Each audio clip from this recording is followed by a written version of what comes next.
Jared Polin, FroKnowsPhoto.com, and this is your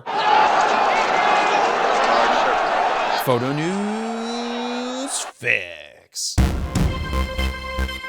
This fix is brought to you by Storyblocks, which has been an invaluable asset for us for well over 10 years. 10 years! Storyblocks gives you unlimited access to royalty-free photos, videos, music, sound effects, vectors, motion backgrounds, and so much more for one subscription cost. On top of that, there's a Storyblocks plugin for Adobe Premiere Pro that allows you to search all of Storyblocks right from Premiere, which is such a time saver. And for those DaVinci Resolve users, templates are now available in your Storyblocks library. We pretty much use something from Storyblocks in every single video that we make. In fact, in honor of springing, here's all the videos that show up when you look for cherry blossoms. To sign up for Storyblocks or to learn more, head on over to storyblocks.com/Fro. First up, this is not a plug. I repeat, this is not a plug. We'll see about that. Peak Design, the makers of everything from camera straps and clips to tripods, iPhone accessories, backpacks, and more, well, they're back again with something they call the Roller Pro carry-on luggage thingy. They once again turned to Kickstarter as their means to taking pre-orders, which means if it's not broke, don't try to fix it. This time around, with about a week left, they have over 19,000 backers and have amassed over $10 million freaking dollars. Can you say money truck? Because I can. Beep, beep, beep. No, that's beep. That's not money truck. Whatever. Beep, beep, beep. Now, I'm not here to tell you that this $500 roller luggage case thingy is for you. You can decide that on your own when you watch their video. I'm more here to give mad props to Peter Daring and the entire Peak Design team for continuing to evolve over the years. Now, Peter and I started our brands around the same time in 2010, and watching him continue to evolve and innovate is awesome. Oh, and on a side note, if anyone's wondering how much Kickstarter takes from a campaign, it's roughly 8%. That's a pretty penny. You're gonna be cutting an $800,000 check back to Kickstarter. Well, actually, Kickstarter just takes the money out before they send it to you, but it is what it is. Next up, Nikon has updated the firmware of their Zf from 1.20 to 2.00, which means major updates, right? Major? Right. I mean, according to this list, there's a ton of updates, but what are the ones that actually matter? They all matter, Jared. They all matter. A phone call. Oh, I wonder who that could be. Hello? Oh, Madeline Kay with Nikon PR? I thought you quit like 5 years ago.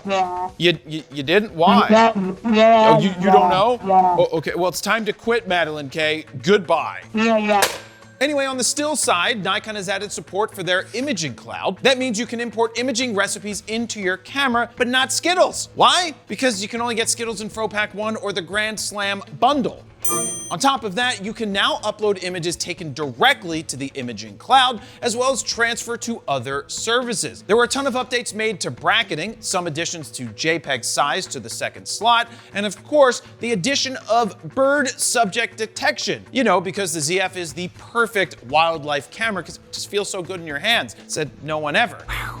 In terms of video updates, you get the same Bird AF edition, imaging cloud support, N-Log recording updates, high-res zoom updates, as well as a few others. Now, there's a ton of updates to playback as well as controls, with most of them seeming to be pretty minor at the end of the day. But like I said, the biggest updates are imaging cloud and the addition of Bird AF, which Nikon said should improve performance when photographing birds. I hope so. I mean, isn't that the whole point? Once again, who's taking the Zf out into the wilderness? Crickets? No one?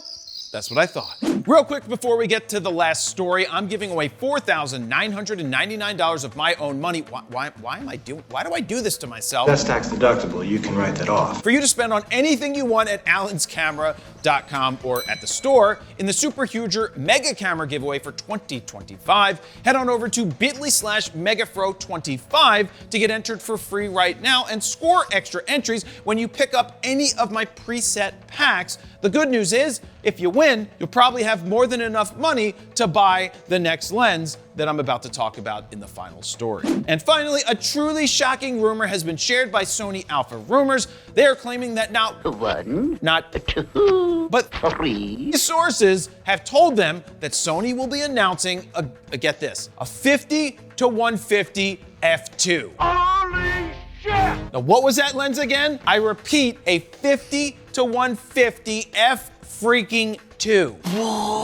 One, if this is real, I'm kind of pissed off. I'm pissed because if this is real, I want this lens for Canon. Now, they didn't share much info beyond the range, which is 50 to 150, the f-stop, which is f2, all the way through, and the price, which is, they're saying, close to $4,000. First, we've seen a similar range from Tamron, who put out the 35 to 150 zoom a few years back, which I personally did go and buy at Alan's Camera, by the way. But the difference here is that it's a variable aperture lens that's an f2 up to 39 millimeters and 2.8 when you go beyond. The rumored 50 to 150 is an f2 all the way through. Think about that in terms of primes. If they were all at f2, you'd have a 50, an 85, a 105, a 135, and a 150 all at f2, but on top of that, you have everywhere else in between because it's zoom, and it's f2 all the way. Will it replace people's 50 1.2 or 85 1.4 because they don't have an 85 1.2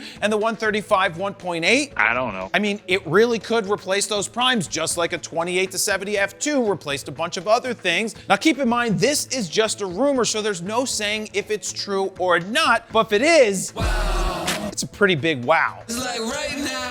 Now, in terms of price, they claim it will be close to $4,000. Now, that's gonna be out of most people's budgets, but people who make money with their gear and want a differentiator, that dollar amount might be well worth the price of admission. Now, what do you think? Let me know down below. We'll be discussing this rumor in more detail on the next Raw Talk, which comes out on Friday. And there you have it. That's your photo news fix this time around. To check out the last fix, I don't say that anymore. Thank you very much for watching. Jared Polin, FroKnowsPhoto.com.